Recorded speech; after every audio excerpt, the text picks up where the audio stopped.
Should you need to replace the fuel pump, first relieve the pressure on the fuel system by taking these steps. Remove the fuel pump fuse from the fuse block. Next, crank the engine.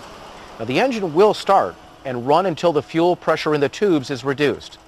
Engage the starter for another 3 seconds to relieve as much of the remaining pressure as possible.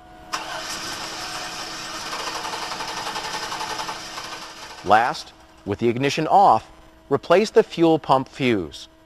Following this procedure minimizes the amount of fuel spray that occurs when the fuel lines are disconnected. Now, remove the negative battery cable from its post. Remove as much of the fuel from the tank as possible and store it properly. Supporting the tank with a transmission jack, loosen the bolts on the tank straps and on the filler neck. Lower the tank. First, blow off the dirt accumulated around the lock ring. Mark and disconnect the electrical lines and fuel lines. Inspect each for damage or corrosion and replace them if necessary.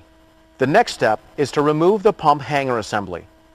Use a non-ferrous punch to release the lock ring. Following this, drain the remaining fuel into an approved container. The next step is crucial. Have the fuel tank thoroughly cleaned by a professional tank cleaning service. The importance of cleaning the fuel tank cannot be overemphasized. Many fuel pumps fail because of sediment in the tank fouling the pump mechanism or plugging the strainer. Not even the best designed fuel pump will last very long in a dirty tank. So to avoid comebacks, always have the tank professionally cleaned before replacing the pump.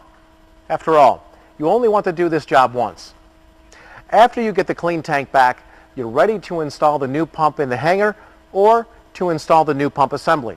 In either instance, whether the new pump comes with or without a new strainer, it is imperative that a new strainer is installed every time. Follow the detailed instructions that come with the product. Reverse the removal procedures to reinstall the gas tank, electrical connections, and fuel lines. Finally, reconnect the battery cable, start the vehicle, and check for leaks and loose connections.